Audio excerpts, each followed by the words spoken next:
Assalamualaikum dan salam sejahtera kepada semua pelajar Prinsip Perakaunan tingkatan 5. Hari ini, cikgu akan sambung bab 4 Perakaunan untuk Perkongsian, siri kelima, Pembubaran Perkongsian.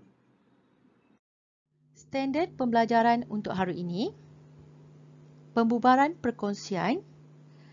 Di akhir pembelajaran nanti, pelajar-pelajar akan dapat merekod pembubaran perkongsian dalam jurnal am.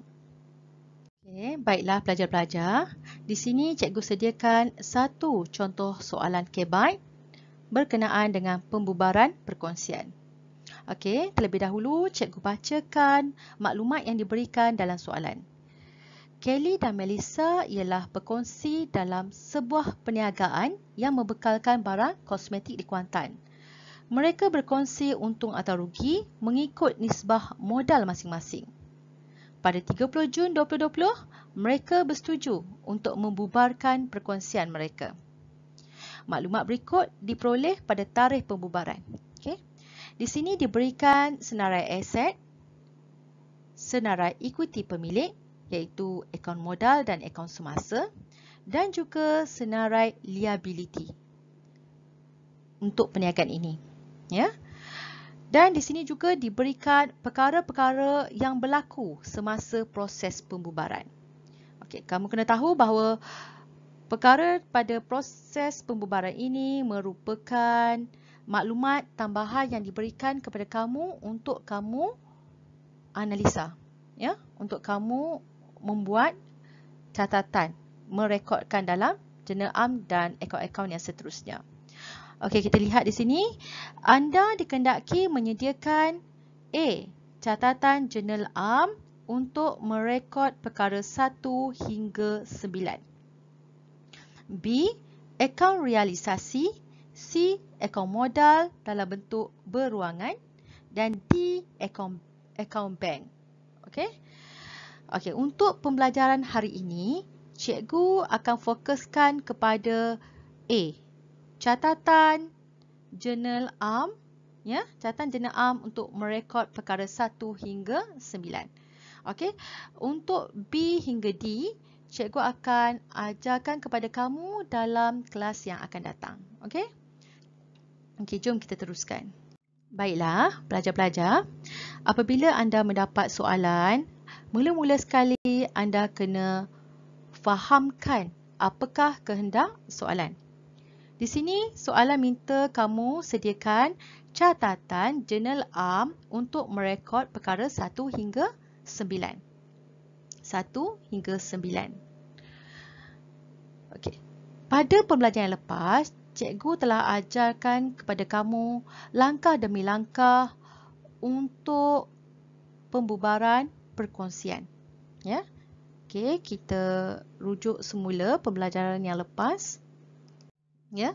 Di mana langkah pertama kamu perlu tutup dulu semua akaun aset. Ya. Iaitu di mana kamu akan tutup akaun aset dan hantarkan ke dalam akaun realisasi.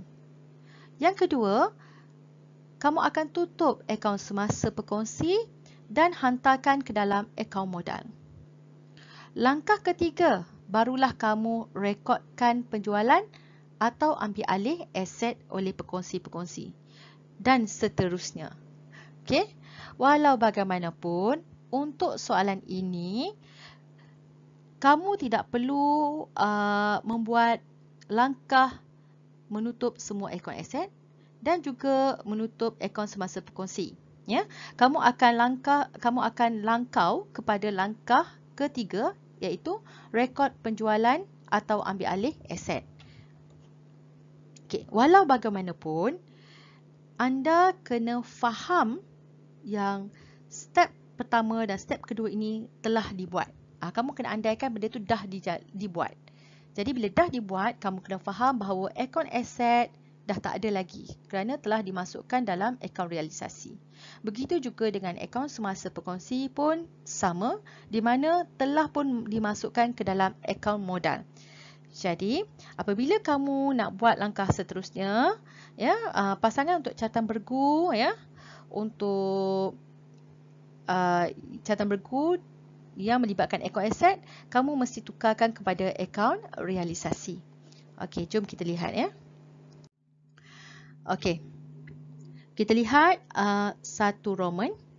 Kenderaan diambil alih oleh Kelly dengan harga RM45,000. Okey. Jadi kamu akan sediakan jenayah bermula satu Roman ni. So, maklumat yang penting di sini adalah kenderaan dan juga Kelly. Ya. Tadi cikgu dah maklumkan kepada kamu, ya. Akaun aset dah tak wujud kerana kita telah pun tutup dan masukkan dalam akaun realisasi. Jadi apabila disebut di sini kenderaan, ya, kenderaan ni adalah aset. Jadi kamu kena anggap bahawa ianya telah pun dimasukkan dalam akaun realisasi. Okey. Kelly, ini maksudnya modal Kelly lah, akaun ikuti pemilik. Okey, itu masih kekal sebab akaun modal Kelly masih ada. Okey. Okey, jadi catatan bergunya akan datang seperti ini ya. Di mana kamu akan debitkan modal Kelly dan kreditkan realisasi. Kenapa kamu kreditkan akaun realisasi? Sebab apabila Kelly telah ambil alih, maka aset tersebut telah tiada dalam perniagaan. Jadi kita dah tahu bahawa akaun kenderaan telah dimasukkan dalam akaun realisasi. Jadi kita tahu bahawa aset pertambahannya sebelah debit. Apabila telah keluar, kita akan kreditkan. That's why kita kreditkan akaun realisasi. Dan kita debitkan modal Kelly. Kerana di sini Kelly dah bertambah dia punya tanggungan dia. Di mana Kelly telah mengurangkan hak dia dalam perniagaan dengan mengambil alih aset perniagaan. Okey. Seterusnya, untuk dua Roman, ya. Melissa bersetuju mengambil alih inventory dengan harga RM15,300. Ini pun sama juga. Kita tahu bahawa di sini maklumat yang penting adalah Melissa dan juga inventory. Okey. Melissa merupakan modal Melissa lah, ya, iaitu akaun ikuti pemilik. Manakala inventory, dia merupakan akaun aset. Dan kita tahu bahawa akaun aset ini telah pun ditutup dan dimasukkan dalam akaun realisasi. Jadi, apabila kita nak buat catatan bergu, maka kita akan kreditkan akaun realisasi dan debitkan akaun Melissa. Sama juga seperti satu Roman. Okey? Okey, tiga Roman. Aset-aset lain direalis dengan harga seperti berikut. Pelaburan RM32,000, lengkapan RM16,000. Okey? Maksud realis ni telah dikeluarkan atau telah dijual. Ya? Jadi bila telah dijual, kita tahu bila jual mesti kita akan dapat duit. So perniagaan dapat duit. Bila dapat duit, kamu kena rujuk pula kepada maklumat yang diberikan nombor 10. Semua penerimaan pembayaran dibuat dengan cek. Maksud di sini melibatkan akaun bank. Okey, akaun bank. Jadi, apabila aset-aset lain direalis dengan harga seperti berikut ni, okey. Jadi, catatan bergunya mesti dengan akaun bank. Okey, di mana akaun bank dan akaun apa? Satu lagi. Tadi cikgu dah bagi tahu pada kamu, pelaburan lengkapan ni merupakan aset dan aset ni telah pun ditutup dan dimasukkan dalam akaun realisasi. So, catatan bergunya mestilah antara bank dan realisasi. So, kamu akan debitkan bank, kreditkan realisasi. Kenapa kita debitkan bank? Sebab duit bertambah dalam bank. Kita tahu bahawa bank ini adalah aset. Baklih kata, aset bertambah di sebelah debit. That's why kita debitkan, ya. Dan kenapa kita kreditkan akaun realisasi? Kerana aset ni dah pun keluar. Aset ni dah tak ada dalam perniagaan. Jadi, kita tahu bahawa pertambahan aset di sebelah debit, ya. So, apabila aset tu telah masuk akaun realisasi, so kita kena kreditkan akaun realisasi kerana aset tu telah keluar, ya. Sebab kalau bertambah debit, berkurangnya aset di sebelah kredit. Okey. Okey, seterusnya kita lihat 4 Roman. RM500 tidak dapat dikutip daripada akaun belum terima. Okey, maksud di sini 500 ni tak dapat dikutip daripada akaun belum terima. Jadi berapa yang dapat dikutip? Rujuk maklumat di atas. Akaun belum terima. Okey, ada sebanyak 4,500. Yang tak dapat dikutip 500. Jadi kita ambil 4,500, tolakkan dengan 500, kamu akan dapat 4,000. Maksudnya di sini 4,000 akaun belum terima kita dapat kutip. So cara rekodkannya, kamu kena debitkan bank, kreditkan realisasi. Kenapa debitkan bank? Kerana duit bertambah dalam bank.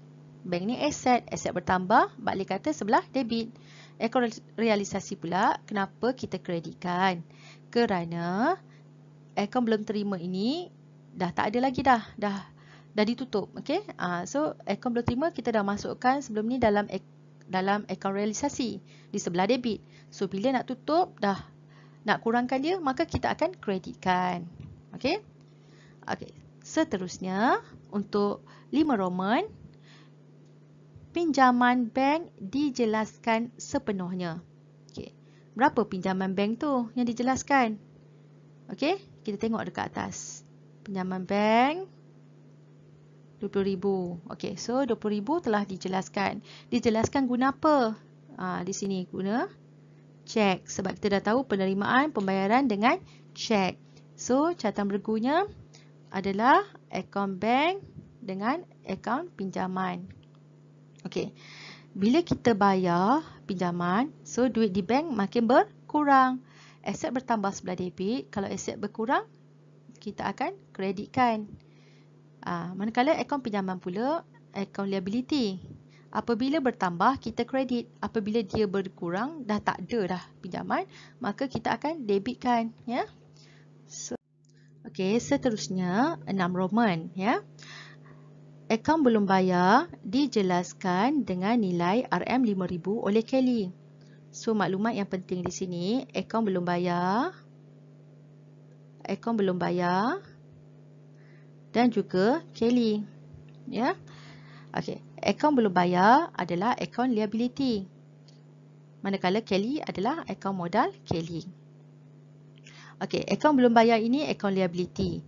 Akaun liability masih ada. Dia tak sama macam akaun aset. Di mana akaun aset awal-awal lagi kita dah tutup, kita dah masukkan dalam akaun realisasi. Akaun belum bayar ni, akaun liability dia masih ada. Jadi catatan bergu dia mesti dengan akaun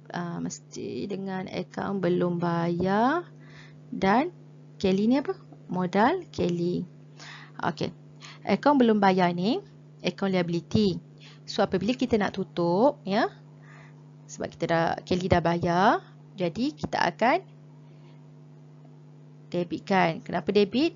Sebab balik kata kalau liability bertambah di sebelah kredit. So kalau berkurang, kita akan debitkan lah, ya.